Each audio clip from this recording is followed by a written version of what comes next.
Bonjour à tous, bienvenue pour ces setups de l'avant. Aujourd'hui un produit un peu plus gros là, ouais, il est sur mes pieds là, enfin sur mes genoux, sur mes pieds, n'importe quoi. Produit un peu plus gros, il m'a coûté à peu près 1700 euros. Voilà, il s'agit tout simplement de mon PC portable. Voilà, c'est le MSI GT62 6VRE, quelque chose comme ça. Je sais plus comment il s'appelle. GT62 VR 6RE, pardon. C'est un enfer les références MSI. Il n'est plus disponible à la vente. Euh, voilà, mais il est pas dégueulasse. Il est un peu fade quand même, hein, il est un peu épais. Je l'ai pris tout simplement pour mon école d'informatique. Vous voyez, il y a pas mal de stickers dessus. Je l'ai un petit peu décoré. Il est assez lourd, il fait plus de 3 kilos je crois.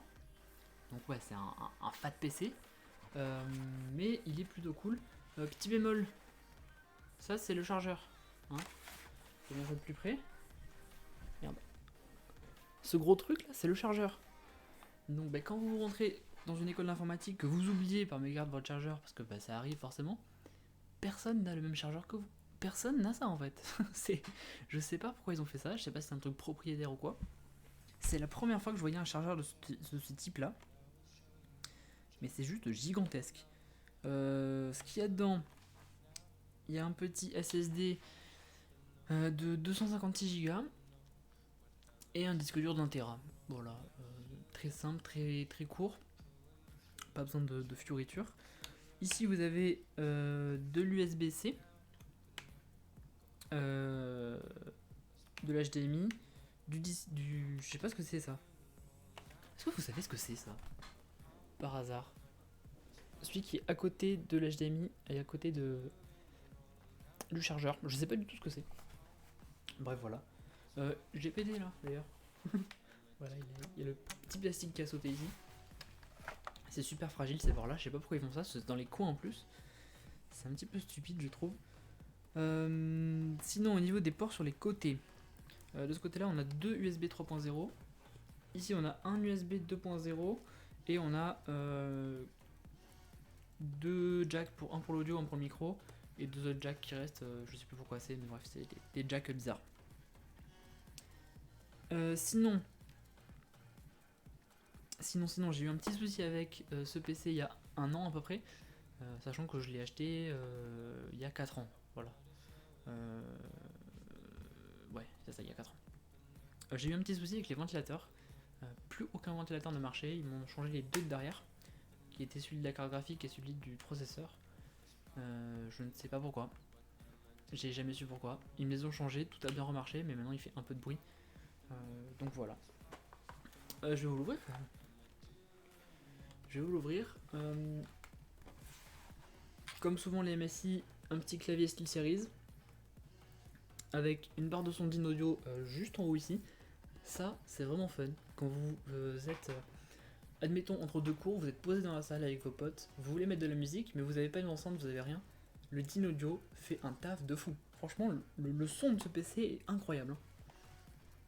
Ça, c'est génial. Il y a un Intel Core i7, je sais plus lequel c'est, mais un des derniers, à l'époque où je l'ai payé, du coup. Euh, oui, 1070. Une GTX 1070, là où la plupart des PC portables ont une 1060 ou une 1050. Le fait d'avoir une 1070, c'est un vrai plus. Ça l'alourdit beaucoup, mais c'est un vrai plus pour tout ce qui est jeux vidéo, tout ce qui est rendu graphique et tout.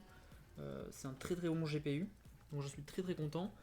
Évidemment, les technologies MSI de base, le cooler booster, machin, Nvidia, mes couilles. Qu'est-ce que j'ai pas pensé? Je crois que c'est tout. Oui, c'est pas juste le 6 vers 6RE, c'est le Dominator Pro. Donc c'est une version qui est un petit peu plus évoluée, un petit peu plus truc. Je crois qu'il n'y avait pas de Dino Audio dans les autres d'ailleurs.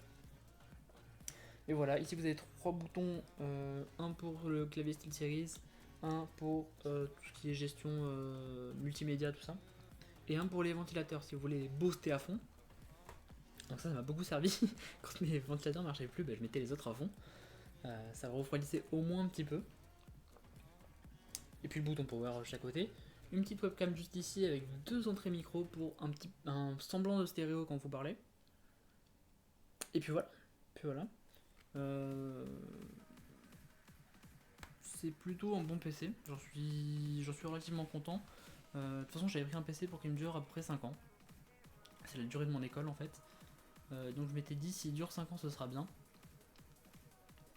Et voilà, je n'attendais pas beaucoup plus de lui, sachant que maintenant avec le confinement je suis plus sur mon PC fixe et beaucoup moins sur mon PC portable, vu qu'on n'est pas à l'école.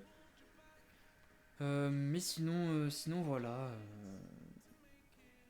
D'ailleurs je suis en train de voir, j'ai le numéro de série qui s'est effacé, tellement il a chauffé en fait. Parce que ouais, il partait à plus de 200 degrés à chaque fois, donc j'étais un peu en mode ouh, ouh, ouh. Donc c'est probable qu'il y ait beaucoup de composants qui soient abîmés quand il a chauffé. Mais visiblement, il a l'air de bien aller. D'ailleurs, je peux vous montrer le dessous. Le dessous est assez stylé aussi. Ici, vous avez toute l'entrée d'air. Ici, vous avez un petit carré pour les basses. Je sais même pas pourquoi ils ont mis ça là. C'est un petit carré pour les basses du PC. Mais du coup, ça rend un son qui est absolument génial. Ici, vous avez d'autres entrées d'air devant. Les sorties d'air sont à l'arrière. Uniquement à l'arrière d'ailleurs. Et pas dessous. Dessous, c'est une entrée d'air. Ça m'a beaucoup choqué aussi. J'étais en mode, c'est très bizarre. Mais du coup, ça permet de le garder au froid. Ce qui est plutôt pratique. D'ailleurs, quand il chauffe que de derrière. Il chauffe pas de devant. Donc, parce que devant, ils ont mis tous les disques. Ils ont mis tout ce qui est. Tous les disques. Je crois qu'il y a des barrettes de RAM qui sont calées devant. Des petites barrettes de RAM pour le GPU en fait. Mais voilà, la carte graphique et le CPU. Le CPU, je crois, est par ici en fait. Donc ouais, c'est une architecture un peu bizarre. Mais écoutez, j'en suis plutôt content. Il doit tenir encore 1 an et demi. Je pense que ça va le faire, j'espère. Je me porte malheur en plus. Mais voilà, sur ce, je vais vous laisser demain. Demain la webcam. Je vais vous présenter un petit peu cette webcam de merde que j'ai, qui fait cette mise au point. Voilà. Cette mise au point, cette espèce de flash aussi. Tout le temps, donc il va falloir que je vous trouve une solution à ça. Mais sur ce, je vous fais des bisous. Des bisous. Et je vous dis, eh bien demain.